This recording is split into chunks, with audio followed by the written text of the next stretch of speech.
안녕하십니까? 해방의 감격이 아주 극심한 혼란으로 이어졌던 격동기가 우리나라에 있었습니다. 아마 50이 넘으신 분들이 대충 그 기억을 하실 걸로 생각이 됩니다만, 해방 직후 그 어려웠던 시기에 공안 검사로 투신을 하셔가지고 반공의 터전을 굳게 다지시는데 크게 활약을 하셨고, 현재 변호사로 일을 하고 계시며 한편 또 평통 부의장으로 수고를 하고 계신 선우종원 선생님을 오늘 모셨습니다. 여러분께 소개를 해드리겠습니다. 나와주십시오.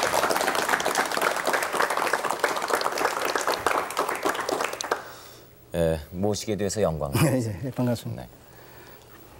광복이 41주년이 되지 않았습니까? 그렇죠. 네. 아마도 남다른 감회가 있으리라고 생각이 됩니다. 네, 그렇습니다. 법조계에 투신하신 지는 오래되셨으니까 예. 몇 년이나 되셨는가 이런 질문보다는 언제 투신하셨는가 예, 그러니까 이제 좋을 것 같습니다. 해방이 1945년 8월 15일이죠. 네. 그 이듬해가 이제 46년인데 네. 1월 달부터. 아, 그렇군요. 그러니까 뭐 참 한 네. 20여년. 네.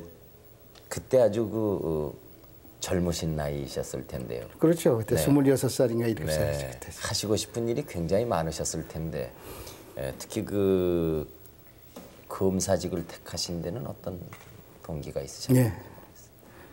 그 옛날에는 우리가 뭐 일정 때지만은 네. 중학교 막 구제 중학인데 지금 네. 고등학교겠죠. 네. 졸업반이 되면은 이제 그 견학을 됐냈어요. 네. 근데 전매청하고 이제 재판소 견학을 갔는데 네. 그때 마침 이제 재판소에 가니까 그 어떤 일본 검사가 이제 그 살인 사건을 구형을 하고 있어요. 네. 육법전설 옆에다 놓고 네. 네. 법복을 입고. 네. 그 참 그야말로 요새 어려운 말로 하게 되면 파사 현저인데. 네. 예, 파사 현저인데. 네. 예, 그래 나도 한번 그 법을 가지고 이 사회 질서를 그저 지켜나가는 그 일을 한번 해보면 좋겠다. 네. 그때 이제 결심을 하고서 이제 법관이지 하게 됐던 게. 네. 그러시군요. 예. 대공 그 업무를 주로 취급하는 공안 검사로 활약을 그렇죠. 하셨다고 그러는데 그렇죠. 그것은 또 어떤 연유였을까요? 예, 저희 원하셔서 하셨습니까? 아니면 예, 제가 그건 원했습니다. 아, 그렇습니까? 직업을 네. 떠나서 네.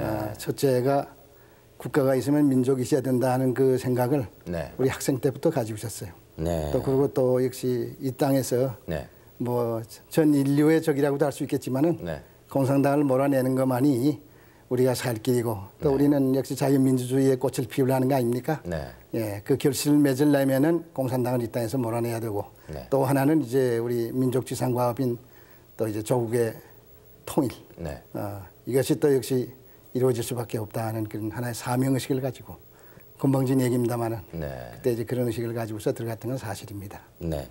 근데 아마 제가 그 처음에도 말씀을 잠시 드렸습니다만 해방의 감격, 그 감격이 잠시였다고 생각이 됩니다. 네. 그리고서는 계속해서 이 혼란, 격동을 예. 저희들이 그렇게 6.25를 겪는 동안까지 우리 민족이 아주 그 순환기라고 볼 수 있었겠는데요. 그래요. 그 혼란이 어디서부터 연유했다고 보시고 계십니까? 그러니까 이제 그 아까도 말했지만 8.15 이제 그 해방이 됐죠. 네. 그 해방이라 하는 건 이제 그 일제 그 쇠사슬에서 이제 해방이 됐다 하는 얘기인데 네. 그렇기 때문에 우리 이제 민족이 이제 광복을 맞이했는데 문제는 우리가 이제 국권을 회복을 못했어요. 네. 예. 네. 국권을 회복 못했는데 거기다 또 그 38선이 생겨가지고 남북이 이제 분열이 된다. 네. 이런 이제 외신이 자꾸 들어오고 하니까 네. 상당히 국민들이 이제 그 불안하게 생각했던 겁니다. 네. 예, 거기에다가 그 당시에 소련군이 지금 개성이라 하게 되면 382부로 되어 있지만 해도 네. 그 당시에는 382남이었어요. 그렇죠. 바로 요 네. 가깝지 않습니까? 네, 네. 거기에까지 하여튼 저 소련군이 들어와서 그걸 점령을 했어요. 그때는 아직 그 미군이 들어오기 전이거든요. 네. 그래서 미군이 이제 9월 7일 날 들어와가지고서 이제 군정을 실시했는데 네. 공산당 사람들이 하여튼 8.15라는 것이 조국 광복이니까 네. 민족 진영은 이제 조국 광복의 소위 그 감격이라 할까, 네. 기쁨이라 할까, 거기에 도취해가지고 네. 정치 활동할 아무런 준비나 태세를 갖추지는 못하고 있었어요. 그런데 네. 이 사람들은 조국 광복이라는 건 제쳐놓고 네. 우선 자기는 이제 그 지하 조직을에서 이제 지상으로 올라와가지고 네. 자기 조직을 재건하는데 혈안이 됐어요. 그 다시 말하면 조국 광복이 8월 15일인데 네. 16일 날부터 이제 그 자기 그 조직 재건에 이제 착수했단 말이에요. 네. 이러고 나서는 한때는 개성에 지금 소련군이 들어와 있으니까 네. 서울에 진주한다. 소련군이 서울에 진주한다 해가지고 순전히 호위선전입니다. 네. 이래가지고 붉은 깃발을 들고서 종로에서부터 이제 그 서울역까지 말이에요. 네. 행진하고 이렇게 되니까 뭐 아주 굉장히 서울장 안에 질서가 문란해졌어요. 그래서 뭐 당장이라도 지금 무슨 뭐 우리 남한이 적화가 되는 것 같이 이렇게 물론 이제 그 사람들은 그 하나의 시위를 해가지고 그런 혼란을 조작하기 위해서 한 거니까 거기서부터 이제 그 남한의 혼란이 이제 시작이 된 겁니다. 네. 그 공산당의 어떻게 보면 단계적이라고 그럴까요? 전술적인 그런 것은 어떻게 시작이 됩니까? 그렇죠. 그래서 자기네가 이런 이제 조직이 결성이 되고 기반이 이제 되면은 그때는 이제 그 우리 남한의 그 대남 이제 그 적화 통일을 위해서 합법 비합법 이제 투쟁을 합니다. 그래서 이 사람들이 8.15부터 6.25 사변에 이르기까지의 투쟁 형태를 보면 경제적인 투쟁도 있고 정치적인 투쟁도 있고 또 군사적인 투쟁 이렇게 세 가지로 대별할 수 있는데 투쟁 단계를 보면은 소위 그 합법에서 비합법으로 들어갔어요.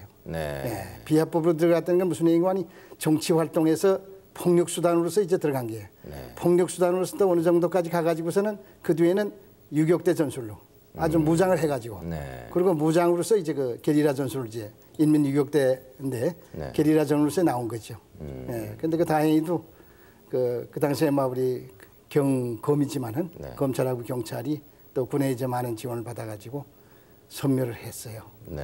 그래가지고 이제 그게 만약의 경우 말이죠. 만약의 경우 공산 진영에서 그렇게 준동하고 책략적으로 아주 조직적으로 덤빌 때에 그때 만약에 무슨 일이 일어났었다고 그러면은 지금 우리가 이렇게 앉아있지 못하지 않을까 하는 생각도 듭니다만은. 도저히 안 되죠. 그러니까 그때 격동이라는 것은 민족 진영과 공산 진영 사이에 아주 끊임없는 투쟁과 암투 뭐 나아가서는 이렇게 무력 충돌 이런 것 때문에 이 해방 후에 우리가 격동기를 겪었다고 볼 수 있겠습니까? 그렇죠. 그렇죠. 거기에다 또 이제 그 사람들이 제일 먼저 이제 한 게 찬탁 반탁 문제인데 아까 말씀드렸지만 해도 12월 28일 날 모스크바 삼상회의에서 이제 그 대한민국 여기 한반도를 5년 동안 신탁 통제한다. 그 삼상회의라는 것은 어느 나라가 참가해서 그러니까 영국하고 소련하고 미국이죠. 미국하고요. 그래서 모스크바에서 만나가지고 한국을 어떻게 다스리냐 하는 걸로 해서 우선 신탁 통치를 하자.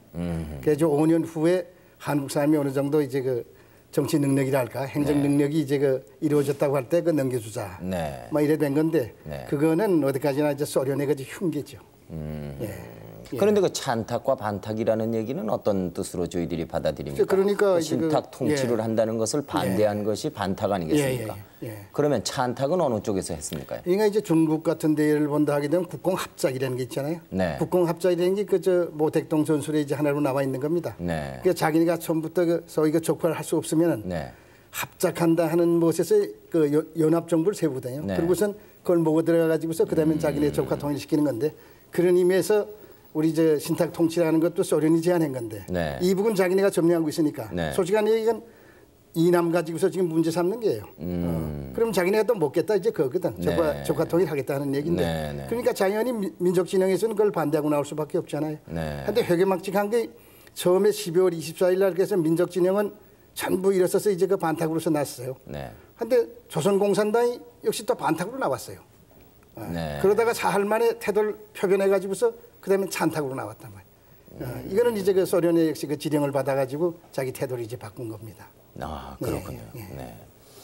그 공산 진영은 그러면 그때 어디에 지령을 받았다고 생각을 하십니까? 그러니까 소련 이북이지만 해도 이북은 아직 저 김일성이가 체제를 잡지 못했을 때거든요. 그러니까 이제 소련이 지령을 받았죠. 그런데 여기 서울에 그 아까도 잠깐 얘기했지만 해도 그 영사관이 와 있었어요. 그거 이제 그 총사령부입니다.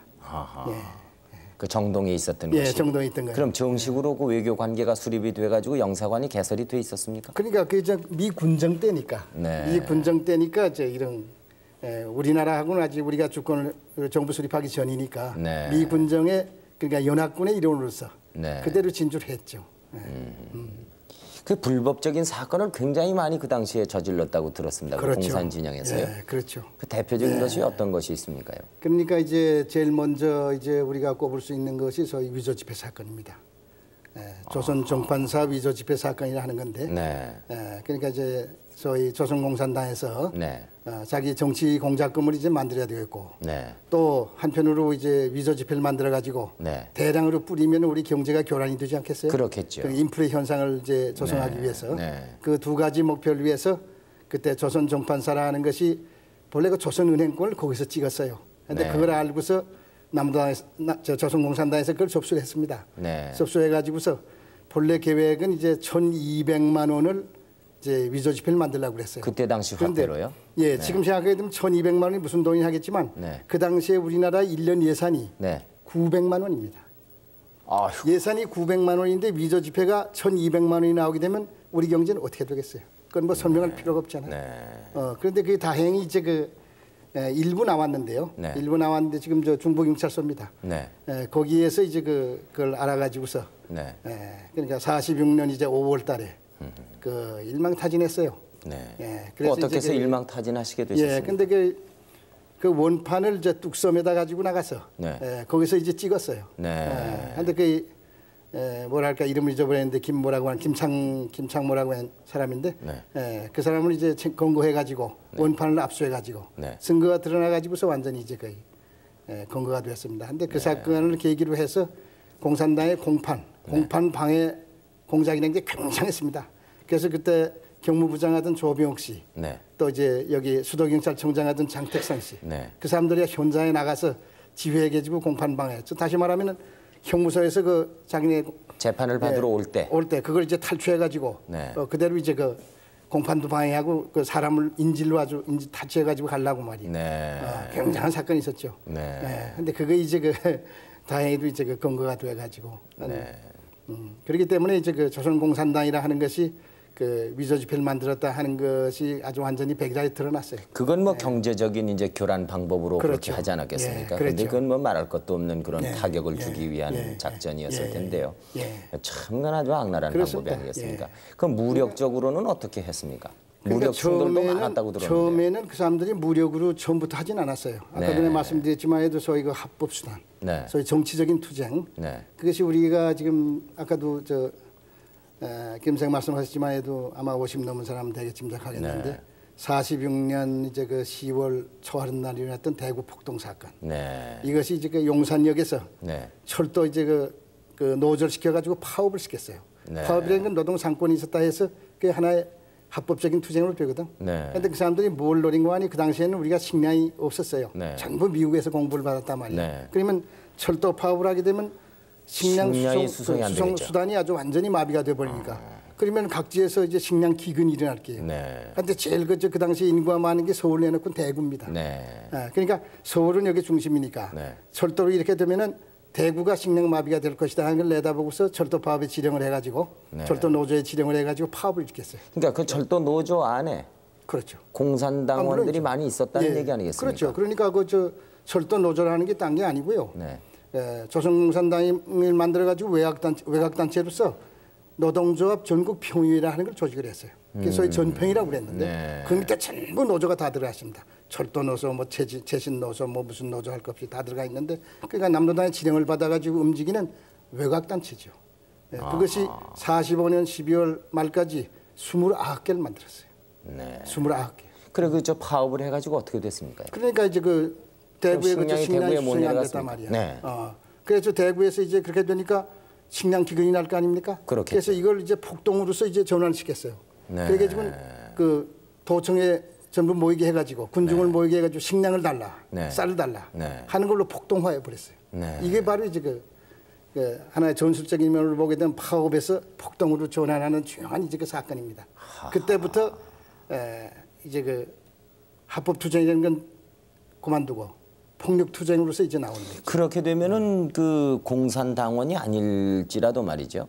그 식량이 없어서 식량을 달라고 그러는 사람들이 다 그들의 그 술책에 놀아나는 경위가 되겠는데 그걸 어떻게 그걸 그러니까 이제 공산당이라 하는 건 말이죠. 공산당이라 하는 것은 이제 그 군중을 선동해 가지고 감언이설로 일단 선동해 가지고 폭동 일으키면 자꾸 폭동으로 격화시킵니다. 격화하면은 경찰은 경찰대로 또 이제 체포한다고 해서 이제 탄압이 되면 자연히 하나로 뭉치게 되는 거죠. 그래서 공산당의 전술이라는 것이요. 폭동 일으키고 네. 또 그 혼란 속에서 자기 조직을 강화하고 네. 또 자기 조직을 강화하면은 그때는 또 자기 조직을 과시하기 위해서 네. 조직의 우월성을 과시하기 위해서 또 폭동 일으키고 네. 연쇄적으로 자꾸 돌아가면서 이제 자꾸 이제 그 눈덩어리 눈사람 같이 자꾸 이제 불어나는 거죠. 그러면 이제 경찰이라든가 정부에서 네. 그걸 막기 위해서 점점 더 이제 그 더 강하게 진압하려고 그럴 거 아닙니까? 그렇죠. 그러면 이제 점점 더 멀어지는 그렇죠. 거죠. 커지고 결국 궁극적으로는 이제 지하로 전부 들어갔죠. 아하. 그래서 이 사태가 우리 정부 수립할 때까지 계속이 됐습니다. 제일 그저 피크에 올라 있는 것이 50 총선거 반대 투쟁이 이제 돼가지고. 하하, 대단하네. 뭐. 그 조직을 확대한다던가 하는 방법은 그런 방법 말고는 없었습니까요? 그렇죠. 그렇게 하고선 또 이제 이제 아까 외곽 단체 만드는 방법, 네. 아까 또 그런 이제 폭동을 이제 유발시키는 유발시켜가지고 네. 거기서 자꾸만 불어나게 하는 방법. 네. 또 하나는 이제 주요 기관이라든가 네. 또 중요한 인물 네. 상대로 해서 불악질러 가지고 네.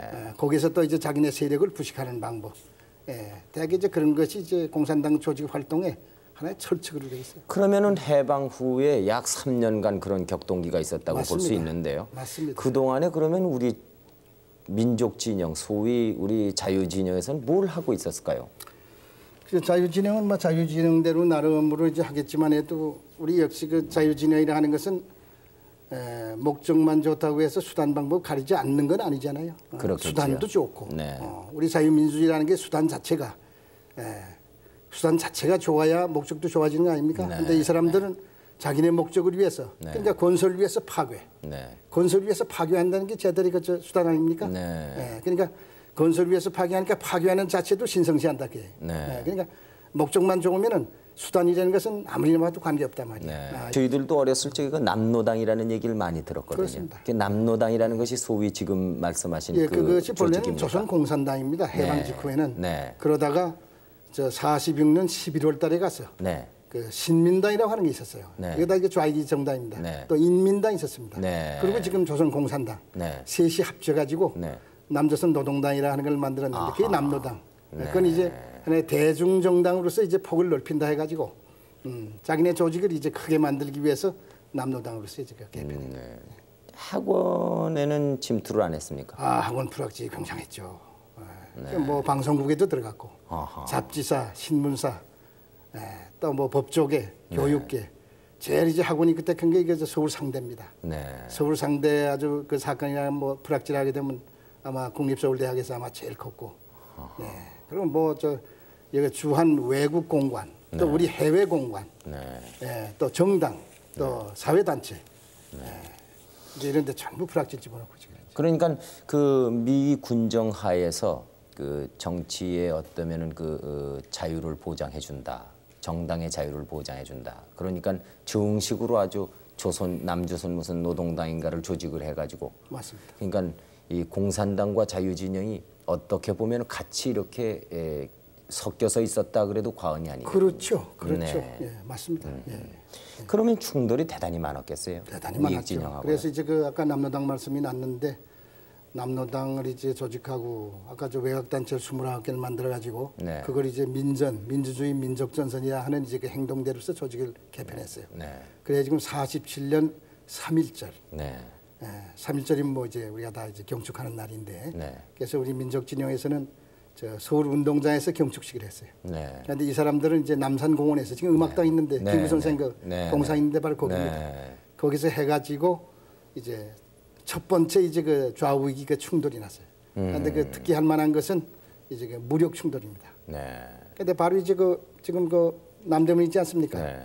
그 저편자 서울역작으로 이제 높은 빌딩이 지금 뭘 하는지 모르겠는데 그게 그때는 일화 빌딩이라고 그랬어요. 적산입니다. 그게 이제 조선공산당 이제 그 본부예요.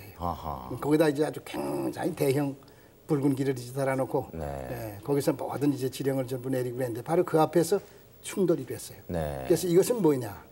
남노당의 자기네 그 조직의 우월성을 한번 봐라 말이야. 아까도 얘기했지만 그걸 통해서 또 다시 이제 그 당원을 배가 확대하고 이렇게 조직을 키워나가는 하나의 전술적인 모로서 그때 이제 그 좌우익이 충돌을 했습니다. 그때 그 많이 사람들이 다치고 그랬겠네요. 많이 죽었죠. 많이 죽었습니다. 우리 청년들도 많이 죽었고. 그때부터 이 사람들이 이제 그 폭력 수단을 쓰기 시작했어요. 그때도 이미 우리 경찰이 있었을 것 아닙니까? 물론 있었죠. 그 경찰이 진압을 하기 위해서 또 그러면 출동을 했습니까? 아니면은? 물론 그렇죠. 물론 그렇죠. 네, 예. 네. 네. 제주 폭동이라는 게 또 있었다고 들었습니다. 예, 그것이 이제 그 48년 4월 3일이에요. 네. 48년 4월 3일인데 그것은 이제 거기 이제 제주도의 남로당 최고로서 김달삼이라고 하는 사람이 있었어요. 네. 후에 이제 용문산. 그러니까 제주도까지도 남로당이라는 조직이 있었어요. 그렇죠. 네. 전국 방방곡곡에 이 동까지도 전부 다 조직이 됐다. 네. 김달삼이라고 하는 사람이 일부가 저 군의 침투에 있는 이제 좌익분자를 이제 선동을 해가지고 경찰관 습격해가지고 경찰서를 습격해가지고 무기 탈취하고 그리고 50선거가 진행되는 도중에는 투표함을 이제 불사르고 해가지고 양민들을 많이 끌어내가지고 그래가지고 이제 폭동을 일으켰던 그 사건입니다. 그게 이제 50선거를 방해하기 위해서 무장 폭동을 일으키는 아주 중요한 사건으로 돼 있죠. 그것은 어떤 방법으로 진압이? 예, 그건 막 분위 동원 베스키예요. 분위 동원 돼가지고 한 4년 걸렸습니다. 그 진압을 하는데요? 진압하는데 한 4년 걸렸어요. 그것이 이제 어디까지나 지금 그 예를 들자면은 해방되고 나서 한 3년 동안 우리가 이제 그 대한민국 정부를 정식으로 수립하기까지의 그 격동기였다고 볼 수 있겠는데요. 그렇죠. 정부 수립한 후에는 대공 정책이라는 것이 정식으로 이렇게 그 입안이 돼 가지고 실천에 옮겨졌을 것 아닙니까? 그렇습니다. 만일 그때 조금이라도 우리 정부 수립이 늦어졌더라면 아마 남한은 적화됐다고 우리는 사찰 관계에서는 그렇게 보고 있었습니다.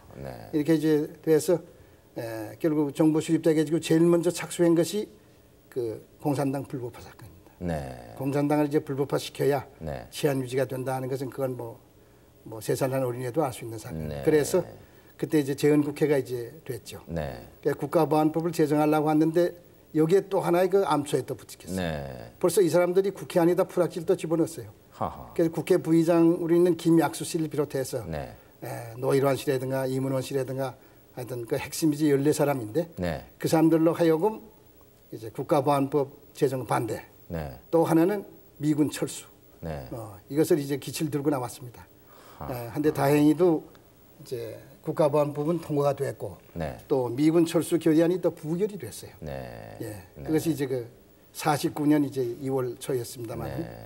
이제 그래서 그러면은 그것이 그 당시에 공산당이라는 것은 불법이다. 이것을 법으로 제정했다고 볼 수 있겠는데요. 국회에서. 그렇죠. 그러면은 그 과정에서 그 공산당이라는 것은 불법이 아니다 하는 것을 이제 그 법 투쟁으로 그걸 막기 위해서 불악지가 있었을 것 아닙니까? 그렇죠. 그걸 어떻게 아셨습니까? 그 법 자체를 이제 그 사람들이 불악지라는 것을 어떻게 아셨습니까? 그건 뭐 국회 안의 움직임을 보면 제일 중요한 것이 이제 보안법, 국가보안법 제정도 중요하지만은 또 미군 철수를 부르진다 하는 게 말이죠.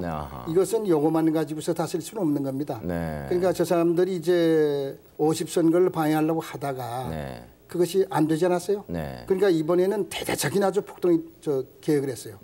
그것이 이제 여수 순천 반란 사건을 거쳐가지고 그리고 49년 9월 달에 9월 달에 이제 그 용문산 인민 유역대 사건이라고 그러는데 거기에 1000여 명의 유역대를 조직을 해가지고 아주 서울을 일거에 아주 점령을 하고 동시에 이북에서 정기군을 내려보내서 6.25 사건과 똑같은 겁니다. 그거 하려고 했던 것인데 그게 사전에 이제 발견이 돼가지고 발각이 돼가지고서 좌절이 됐어요. 그렇게 하려면은 여기 있는 미군을 내보내야 되겠다 그예요. 그렇기 때문에 미군 철수 문제를 위해서 북핵 불악지 공작을 하는 것이 남로당의 지도부로서는 아주 최상의 아주 그 명제였었죠. 그 국회 불악지 사건은 어떻게 일단락이 됐습니까? 그거는 마무리가 13사람이 이제 검거가 돼서 제가 이제 그때 공판에 입회를 했습니다만은 저는 유죄 판결을 받아가지고 그 서울 형무소에 들어가 있었죠. 그러니까 아주 뭐 각계각층에 침투해가지고 대단히 그렇습니다. 암약을 많이 했다고 볼 수 있는데요. 그 용문산 사건이라는 것은 그러면은 이 유격대를 조직했다 그런데 그 공산당 유격대가 1000명이 그러면 무장을 한 군인이었다 이런 얘기입니다. 완전 무장이죠. 그래서 이제 그거는 이제 자꾸 보니까 그걸 어떻게 그러면 사전에? 그런데 그것이 지금 저 양한모 씨라고 정말 우리가 마음으로 정말 뭐 국보 같이 이제 좀 애끼고 있는 친구가 있습니다. 근데 그이가 본래는 이제 그 남로당의 서울시당 부위원장을 했어요. 네. 그런데 격으로 보게 되면 중앙당부 밑에 서울시당이지만은 네. 전국의 조직을 그가 혼자 다 했다 해도 과언이 아닙니다. 아, 그만큼 이제 공산당원이었습니까? 예. 아 물론이죠. 근데 일정 때부터 공산당원. 근데 그 양반을 또 이렇게 예. 존경하는 듯한 말씀을 하시는 거죠? 웬 그이가 용문산 9월 20일 날 이제 그 인민유격대 이제 폭동일이 개도해 있는데 네. 한 주일 전에 전향을 했어요. 아하. 예. 네. 그래서 자기가 가지고 있는 일개 소대. 알겠습니다. 네. 그때 이제 그 가지고 온 것이 이제 수류탄하고 이제 그 라이플 소총이었습니다만 네. 그걸 한 추력을 싣고 네. 서울시경에 이제 사찰과에 이제 그 자수했어요. 하하. 네.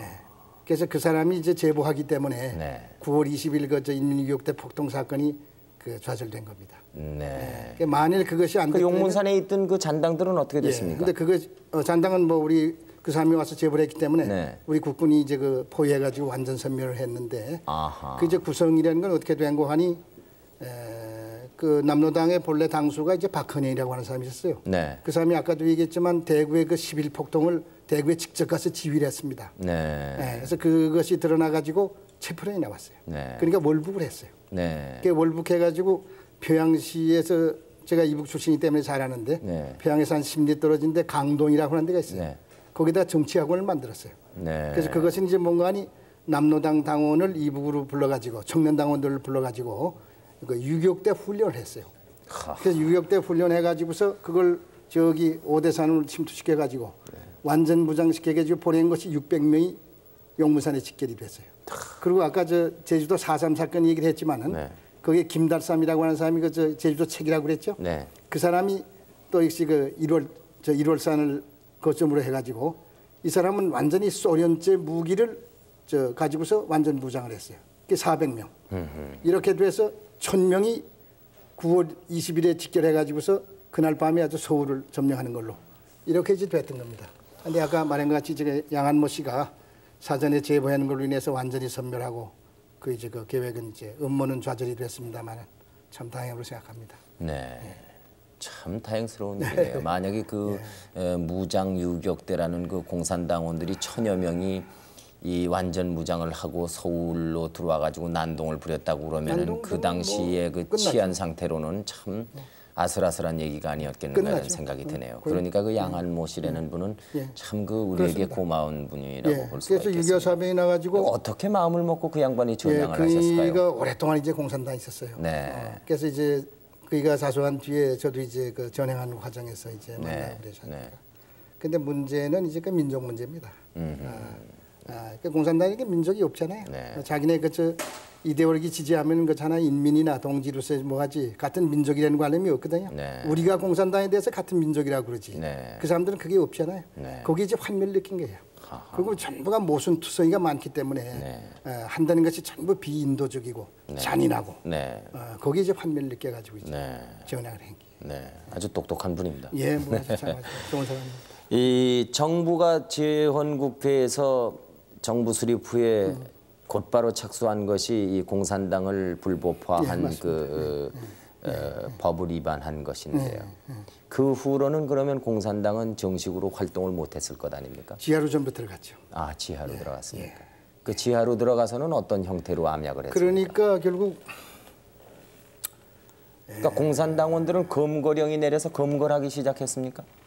그렇죠. 물론. 아하. 그러니까 3년 동안에 하여튼 미 군정 3년 동안에 하여튼 커졌던 공산당이 불법화하는 과정에 있어서 하여튼 1년 반, 6.25 사변까지 한 1년 반 동안에 완전히 불법을 했어요. 그리고 다만 이제 남로당의 소위 중앙당부라는 게 있습니다. 사령부인데 그것만이 49년 말까지 그대로 남아있었더랬어요. 50년에 들어가서 우연히 또 이제 그 단서가 잡혀가지고 그 142명을 이제 완전 소탕을 했죠. 그러니까 남로당 지하 조직 가지고 우리 정부를 뒤엎는다 하는 자기네 그 계획은 그걸로 인해서 완전히 아주 좌절이 돼버렸어요.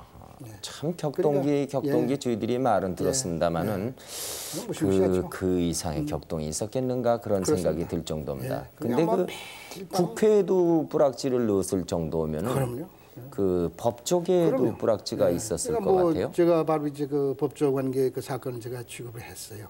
법조계에도 뿌락지가 있었습니까? 한 15명 정도 판검사, 변호사 그래서 이제 제가 바로 취급을 했습니다. 근데 참 그 동료 선배에 대해서 가슴 아픈 일이지만은 네. 그때 마침 이제 김용재라고 하는 이제 그 차장검사가 있어요. 네. 예, 그 사람이 이제 그 결국 이제 남로당에 그 불악지로 들어가 있었다. 네. 그 바로 내 옆에 그 법조계 들어와서는 그 불악지로서 어떤 일을 예, 하게 그러니까 됩니까? 이제 그 공산당원 이제 그 국가보안법 위반자, 네. 그것을 대순대로 관대하게 놔주는. 놔주고. 예. 네. 또 변호사는 변론에서 또 놔주고, 판사도 또 이제 가볍게 원대해서 놔주고, 이제 그게 소위 모풀선이라고 그랬는데 네. 예, 그런 일을 이제 맡아가지고 했죠. 네. 예. 그러면 그 동료 선후배 이제 판검사를 이 수사했었을 텐데요. 그렇습니다. 그때는 참 착잡한 심정이셨을 예, 거예요. 아주 참 가슴 아픈 일이지만은 네. 그래서 저도 그런 걸 한번 생각해봤어요. 만일 우리 아버지가 공산당원이었었더라면은 그때 내가 어떻게 했겠냐. 그럼 할 수 없이 제압했을 겁니다. 네. 어떡합니까? 이거는 역시 그 공적인 의미에서 하나의 적인데, 막 그런 이제 아주 참 뭐랄까요, 참을 수 없는 네. 그런 이제 참 마음을 가지고서 그 사람들 이제 다루고 이제 그랬습니다만. 네. 그 후로는 이제 법조계도 잠잠해졌습니까? 예, 뭐 없습니다. 예, 경찰도 그랬고요. 네. 근데 이제 공산당을 불법화하고 그리고 소탕을 다 한 후에도 거물들이 몇이 남아서 그 암약을 하다가 이제 끝으로 다 소탕이 됐다 그런데 맞습니다. 그때 거물로 남아있던 사람을 이 마지막 잔당으로 소탕한 것은 어떤 사람들이었습니까? 그러니까 이제 그 아까도 얘기했습니다만은 1950년에 이제 들어와가지고 네. 그러니까 전국의 남로당이랑이 거의 뿌리가 뽑혔어요. 네. 그러니까 뭐요 손에다 놓고서 공산당 조직이라는 것을 자꾸만 축소해 들어가거든. 네. 좁혀 들어가는데 네. 예, 많이 볼 정도로서 이제 그 우리가 알고 있었어요. 네. 근데 한 가지 문제는 남당 중앙당부가 전혀 잡히지 않고 있다는 게. 네. 네. 근데 그게 이제 50년 초에 들어가서 이젠 이걸 마지막으로 손질을 해야 되겠다 하는 과정에 있어서 저희 그 남당 당수가 김삼룡이라고 하는 사람이 있어요. 아하. 정치 고문이 또 이주하라고 하는 사람이 있어요. 네. 네. 근데 그 김삼룡이의 10년 데리고 있는 비서가 네. 저 필동에서 우연히 잡혔어요. 아주 그건 참 아주 뭐 우연한 수확입니다. 네. 그래서 우리는 뭐 그 김삼룡 그 저 당수의 비서라는 걸 전혀 몰랐죠. 네. 그래서 우연히 이제 그 딴 거 신문을 하다가 느닷없이 그 아마 그저 양한모 씨가 그랬을 거예요. 네. 김삼룡이 지금 어디 있어? 네. 이랬단 말이야. 네. 그러니까 알고서 물어본 줄 알고 이 사람이 넘어갔어요. 네. 그래서 모밋모밋하니까 이제 그 아주 강문할 거 아닙니까? 네. 이래 돼가지고 김삼룡이 그 아지트가 서울 시내에 7군데 있어요. 근데 그 아지트 키파라고 집 지키는 사람이 전부 여자예요. 네. 우리말로 하기 때문에 전부 첩이지. 첩을 갖다 두고서 1급 사람 첩을 데리고 그러니까 공산당의 그 간부라는 건 아주 호화판입니다. 집도 뭐 아주 벽돌집에 2층, 3층 집에 살고 있고 또 경우에 따라서는 저기 효제동에서 이제 잡았습니다마는 그저 대한부인회 효제동 분회장이에요. 그 첩의 하나가. 예. 이렇게 이제 위장을 해가지고 살고 있으니까 뭐 도저히 잡을 수가 없었지. 네. 그러니까 이제 우연히 그 비서가 손에 들어와 있기 때문에 네. 예, 거기서부터 단서를 잡아가지고 이제 어떻게 보면 그 김삼룡, 이주하 이런 그 공산당원들의 검거가 이제 대한민국 정부 하에서의 공산당의 압력에 이제 그 조종을 울린 사건이었다 이렇게 볼 수 있겠네요. 맞습니다. 네. 맞습니다. 그러자 또 6.25가 일어나지 않았습니까? 예. 네. 그러니 어디 숨 쉴 틈이나 있었겠는가 싶어요. 네, 언젠가도 제가 말씀을 들었습니다마는 이 50대 후반에 사시는 이 한국인들은 참으로 고생만 하시고 지금까지 나라를 지키기 위해 살아왔다. 지금 우리가 이렇게. 이 정도까지 살고 있다 하는 것만 해도 다행으로 생각합니다. 그렇게 말씀하시는데 실감을 하게 됩니다. 예, 그때도 6.25 때도 검사로 계셨습니까? 검사에 계셨습니까? 잠깐 있다가 이제 그때 치안국으로 갔어요. 네. 예, 그 정보수사과장이라는 걸 잠깐 하다가 네. 행정부로 또 이제 갔습니다. 그렇습니까? 네. 6.25 때 얘기를 좀 해주셨으면 좋겠습니다. 6.25 때는 그 치안국으로 가셨다고 그러는데 치안국은 지금 이제 치안본부인데요. 그렇죠. 네. 거기서는 어떤 일을 주로 하셨습니까? 그러니까 제가 이제 말씀드릴 수 있는 것은 이제 그 첫째 이제 그러니까 쭉 남하해가지고서 대구에 내무부를 이제 두었거든요. 네. 내무장관이 그 당시에 조병혁 박사입니다. 네. 조병혁 박사의 지론이 대구가 떨어지면 네. 대한민국은 끝난다 말이에요. 네. 그러니까 대구를 어떻게 지키냐 하는 것이 굉장히 중요한 일이 있어요. 네. 그랬는데 제가 조 박사의 부름을 받아서 이제 치안구에를 갔습니다마는 그것이 8월 16일 날 사령을 받았어요. 네. 근데 8월 12일 날, 22일 날 일어난 일인데 네. 비가 부슬부슬 내리는데 박격포탄이 어디서 두 군데서 날라왔어요. 네. 그래서 대구 가서 술화장이 됐습니다. 네. 남부 여대하고 네. 뭐 술에도 끌고 나오고 지게도 짊어지고 네. 어디로 가는 겁니까? 네. 이런 이제 아주 굉장한 이제 그 아주 혼란이 일어났어요. 네. 그래서 조 박사가 대구역에다가 스피커를 갖다 놓고 네. 여러분 이거 어디로 가려고 그러냐고 네. 바다로 들어가려고 그러는 거냐고 네. 집으로 돌아가란 말이에요. 네. 절대 대구 안 떨어진다. 네. 여기서 선무 연설을 해가지고서 다 집으로 돌아갔어요. 그런데 네. 그것이 알고 보니까 공산당 게리라가 오열이 벌써 먼저 들어왔어요. 먼저 들어와가지고 대구 기관고 뒤하고 저기 팔달산이라고 있는데 네. 그 모래사장에다가 박격포 이제 그 분해할 수 있는 박격포예요. 네. 그걸 심어놓고서 밤에 이제 쏘는 게 순전히 심리전이죠. 네. 그래서 그거에 아침에 10시경에 이제 붙잡혔어요. 네. 13명이. 네. 그거는 이제 그 조명탄을 이제 사려 내려온 것을 이제 그 단서를 잡아가지고 팔달산에 아지트가 있다는 걸 알아가지고 이제 결국 잡았는데 만일 이것이 안 잡혔더라면 대구라는 것은 그 다음날 또 박격포 가지고 나와 쏘지 며칠만 쏘면 아마 오늘날의 이거 대한민국에는 아마 없었지 않았겠냐. 예. 이런 이제 그 일이 있었더랬습니다. 참 다행으로 생각합니다만. 그 밖에도 여러 가지 일이 있습니다만은 이런 사건이 제일 큰 사건이 아니었었나. 이렇게 생각을 합니다. 지금 들어보면은 뭐 참 소름 끼치는 일이 많이 있습니다만은 이 대공수사라는 것이 참으로 막중하고 굉장히 그 정확성을 기해야 되지 않겠는가 생각합니다. 그럼요. 저 정확해야죠. 어떤 때가 제일 어렵다고 생각이 되셨습니까?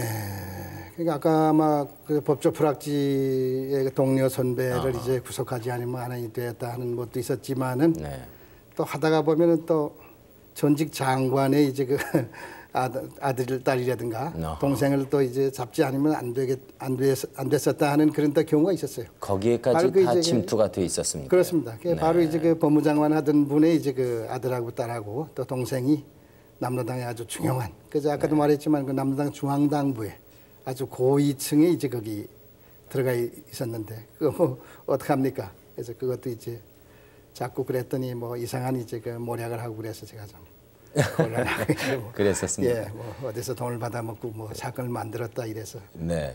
그 아주 참 그 증거돼 가지고 납득시키느라고 아주 고생을 좀 했습니다. 네. 그 뭐 백일하에 다 그 그럼요. 그야 뭐 움직일 수 없는 사필 규정이니까요. 그럼요. 네. 그러니까 근데 무슨 뭐 거지로 분장했다 하는 거는 어떤 얘기입니까? 예, 근데 제주도 그 사건을 이제 그 하기 위해서인데 얘기를 하려면 깁니다. 네. 얘기를 하면 긴데 간단히만 말씀드리면은 그러니까 이제 그 8월 한 하순 1950년 8월 하순이죠. 네. 그 제가 그때 경찰 이제 그 우리는 뭐 그저 경찰 그 국에서 그대로 자고 이제 그럴 때니까. 근데 밤 2시에 이제 그 내무장관이 이제 그 불이 켜졌어요. 그게 좀 불러요. 그래서 가서 했더니 신성모 국방장관이 거기 와 있어요. 그러니까 제주도가 적지가 됐다는 게예요. 그러니까 당신이 지금 부산에다가 미군에 부탁해가지고 700명 우리 경찰을 완전 무장시켜가지고 제주도에 출동할 채비를 다 해놨다는 게요. 그러니까 당신이 그 지휘해가지고 가서 게리라 소탕을 해라. 이건 청천벽력 같은 얘기거든요. 다시 말하면은 육지가 떨어지면 갈 곳은 제주도밖에 없는 건데 거기가 적지가 됐다 하게 되면 뭐 이젠 다 죽은 거 아닙니까? 그런데 우리는 그런 정보를 그렇게 안 들었어요. 그래서 제가 그걸 반대를 했습니다. 저한테 한 주일 동안 여유를 주십시오. 만일 700병력을 움직였다가 이것이 아무것도 아니었었다 할 경우에는 그 병력을 소모했다는 그 책임은 누가 져야 됩니까? 그러니까 한 주일 여유를 주셔도 늦지 않다고 생각합니다. 거기 아주 굉장한 이제 뭐 거기 장관 두 사람하고 나하고 이제 싸움이 내가 검사 출신이 아니었었더라면은 아마 그야말로 상명하복에 뭘 위해서 무조건 아마 하겠습니다 이랬지 모르겠어요.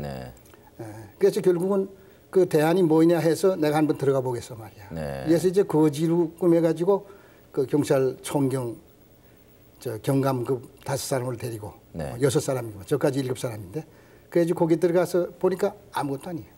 아까 가보니까 그 해병대가 거기 주둔하고 있었는데 그 웬 말장소 같은 사람이 그 해병대 정보를 매수해가지고 이번엔 군을 해병대를 배경으로 해서 그 우익진영 사람들을 잡는 게예요. 그래서 이게 순전히 모략이에요. 그래서 그걸 이제 뒤집어 엎는데 많은 시간이 걸렸습니다만 이제 그런 일도 있고 해서 결국은 바로 잡아서 이제 그걸 이제 좋게 지금 그러니까 그 동양하는 사람으로 변장을 하고 그 제주도에 들어가셨다고 그러는데 만약에 그것이 소문과 같이 적지였다고 그러면 목숨을 거는 일이 아니겠습니까? 할 수 없죠. 또 공산당과 싸운다는 일 자체가 그렇습니다. 이쪽 그 선생님 입장에서 보면은 완전히 법을 지키는 길이요 나라를 살리는 길이지만은 공산당 입장에서 보면은 목숨을 건 투쟁이 아니겠습니까? 맞습니다. 그러면 여러 가지로 그 생명의 위협이라든가 위험한 고비를 많이 겪으셨을 겁니다. 그러니까 뭐 검사라고 해서 경찰관이라고 해서 직업의식을 가지고 하는 게 아니라 그건 반거에 하나 신념이 없으면은 도저히 안 되는 거죠. 그 위험한 고비는 없으셨습니까? 예, 뭐 저 사람들이 그 뭐 죽이려고 이제 암살을 모도했던 것이 이제 후에 이제 참 그 천재이루로 살아남아 가지고 그 사건이 이제 붙잡혔는데 그 곤충 같은 거 보게 되면 기분이 좀 나쁘고 그랬죠. 그러니까 우리 선우 선생님을 그렇죠. 해치려고. 나하고 이제 오재도 검사 항상 그저 두 사람이 그저 붙어댔네요. 그래서 6.25 사병이 나가지고 저기 수원까지는 확인이 됐습니다. 200만 원 현상 붙였어요. 상당히 비쌉니다. 200만 원. 저 사람들이 괴뢰군이 서울에 들어왔을 때에 오재도 검사하고 나를 이제 200만 원 현상을 붙이고 그랬는데. 그러니까 이제 그 전에 남로당 중앙당부 이제 사건을 이제 할 때에 그 이북에서 이제 파견해가지고 그 우리 집 전부 약도 전부 은밀히 조사해가지고 출근하는데 죽이려고 했는데 마침 그날 이제 아침 일찍 그 일본 출장을 갔어요. 그 난 뭐 전혀 모르고 갔죠. 해가지고 갔다 돌아와서 우연히 이제 그 수사하는데 그게 나와가지고 권총도 보고 실탄도 보고 하니까. 그 실탄에 맞아 죽을 뻔했다 하는 생각이 참 다행히 안 죽어요. 협박이라든가 무슨 공갈이라든가 그거는 뭐 밤낮 있는 거고요. 뭐 협박에다가 또 뭐 심지어는 처남까지 매수해가지고 어떻게 뭐 기록을 훔쳐내려든가 뭐 이런 것도 있고요. 뭐 그 사람들의 수단 방법이야 뭐. 그러니까 그 가족님들 참 그 어디 마음 놓고 지내셨겠습니까? 그러니까 이제 그 경찰관을 집에다 두고서 살았죠. 그럴 수밖에 없는 게요. 항상 뭐. 그래도 그 자녀들이 학교도 가야 되겠고 또 사모님은 외출도 해야 되겠고. 뭐 어떡 합니까? 제가 그 일을 하니까 가족은 또 따라와야지 뭐. 어떡합니까? 그 어디 또 저 근무 중에 그 댁에 들어가서 편안한 잠자리를 어디? 저희는 한 달에 한 20일 정도는 밤을 샜습니다. 그때는 또 뭐 27, 8 그 아주 젊었을 때 아닙니까? 근데 왜 그런 거 하니? 공산당 조직이라는 것이 어떻게 생긴지는 몰랐어요. 어떻게 압니까? 민주주의 우리가 언제 알았습니까? 공산주의도 모르고 그랬는데 그냥 그걸 잡아가지고 아까도 말씀하셨지만 해도 공산당이냐 아니냐 요거만은 엄격히 구분해가지고 공산당이라고 생각하는 사람 이런 것도 잡아낼 수밖에 없거든요. 그리고 정비하다 보니까 이제 피라미드형으로 이렇게 조직이 이렇게 돼 있어요. 그 작업을 하려니까 요새 화이트 칼라로 앉아서 기록이 나오는 거 조사하고 이래가지고는 안 됩니다. 그러니까 일선에 거저 직접 나가서 거기가 이제 형무소에 가서 그 안에 들어있는 사람 다시 끌어내가지고 너 당의 위치가 뭐냐 이래가지고 다시 이제 재확인해서 이제 그 조직을 이렇게 만들어서 하하 이게 공산당의 조직이 이렇게 됐구나 하는 그걸 알기까지는 아주 굉장히 이제 아주 노력을 했어요. 그냥 뭐 한 달에 한 20일이면 뭐 집에도 못 들어가고 가족한테는 참 미안하죠. 그 가족들이라든가 자녀분들이요 또 친척들이 그 일에 대해서 어떻게 생각을 하시던가요? 물론 뭐 훌륭한 업무입니다만은 가정적으로 볼 적에는 대단히 말은 안 하지만은 뭐 그만뒀으면 하는 생각도 있죠. 혹시 지금 회고해 보실 때 가슴 아픈 일이라든가 후회스러운 일은 없으십니까? 글쎄 뭐 가슴 아픈 일이라는 게 그 동창 이제 그 선배들 또 이제 본의 아니게 그 장관댁 같은 거 이제 가택수색을 해야 된다 하는 그런 경우가 참 아주 어렵죠. 하나 저는 지금도 똑같은 생각 가지고 있습니다만은 그 어려운 시기에 하여튼 우리 1948년 8월 15일이 광복 아닙니까? 우리 정부가 수립되지 않았습니까? 50선거를 무난히 치르고 그리고 이제 우리 정부를 수립하는데 조금 도움이 됐다 하는 걸 아주 크게 자랑스럽게 생각하고 있습니다. 법조인으로서의 긍지라든가 보람은 없으십니까? 그렇죠. 뭐 법률을 한 것을 뭐 다행으로 생각합니다. 그러니까 또 뭐 검사도 해서 또 공산당 또 뭐 하는데 또 좀 도움이 된 거 아닙니까? 네. 이 자리에 참 모처럼 모셨으니까요. 그 당시에 기억이 없는 우리 젊은이들 말이죠. 그러니까 뭐 젊다고 그러겠습니까만은 45세가 아직 안 되신 분들 그 당시 그렇죠. 잘 모를 겁니다. 그렇죠. 아마 어려서도 구경을 못 하신 분들이 계실 거예요. 회고해 볼 적에 우리는 어떻게 해야 다시 그런 민족이 어려운 일을 안 당하겠는가. 맞습니다. 역사적인 교훈을 맞습니다.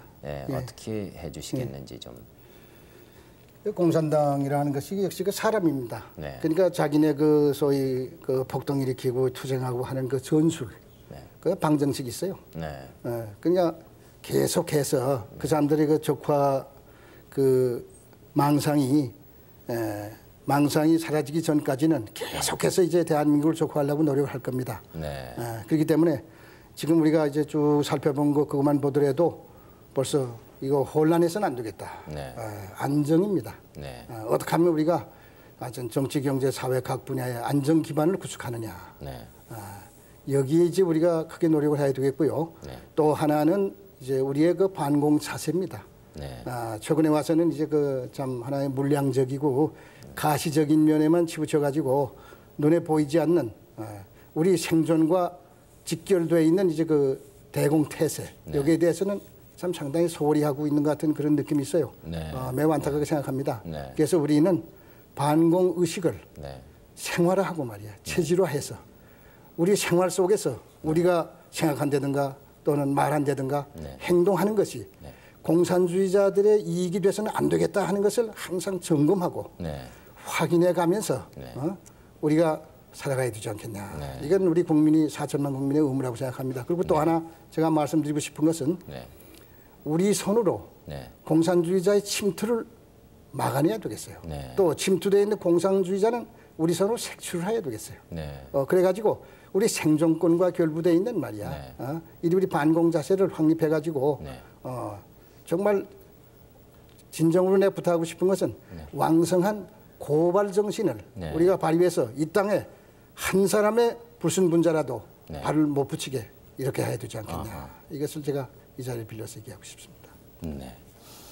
사실 어떻게 보면 저희들이 그동안에 대한민국 정부가 수립된 이후 지금까지 반공 이렇게 누이면서 거의 매일같이 얘기하면서 지내오는 가운데 어떻게 보면은 그 방면에 있어서 좀 무디어지지 않았는가 하는 생각을 하게 됩니다. 지금 말씀을 듣고 보니까 수단과 방법을 가리지 않는 그 공산당의 잔인함을 뼈저리게 느낄 수가 있었습니다. 그 당시 격동기니까 그런 일이 있었다 할지라도 지금인들도 그렇게 안 한다는 보장이 없기 때문에 지금 오늘 선생님께서 해주신 그 말씀은 참으로 우리가 실감 있게 교훈으로 받아들일 수가 있겠습니다. 앞으로 소망이나 계획이 있으시면 한 말씀 해주시면. 뭐 이제 글쎄 뭐 조금 있으면 아마 한 70 될 것 같은데. 그렇게 비지 않으십니다. 지나간 날에 회고록이나 하나 쓰고. 그런 겁니다. 뭐 특별한 것은 없습니다. 국가의 안위가 아주 흔들리던 격심한 그 혼란기, 격동기에 법조계의 젊은 나이로 투신을 하셔서 이 땅에 공산당의 음모를 뿌리를 뽑으시고 그리고 사회의 안정 그리고 법질서 유지에 젊음을 바치신 선호정원 선생님을 모시고 오늘 얘기를 나누었다는 것을 대단히 보람 있게 생각을 합니다. 그리고 우리가 오늘날 이렇게 독립된 국가로서 우리 모두가 자유를 누리면서 편안하게 살 수 있는데 대단히 큰 공헌을 해주신 노고에 다시 한번 박수를 부탁을 드리고요. 그리고 우리에게 많은 교훈을 주신 것을 다시 한번 고맙게 생각을 하고 건강을 유지하시고 감사합니다. 오래오래 저희 후학들을 지도 편달해 주시기 바랍니다. 오늘 선호정원 선생님과의 방송을 여기서 마치겠습니다. 여러분 늦은 시간까지 대단히 고맙습니다. 안녕히 주무십시오.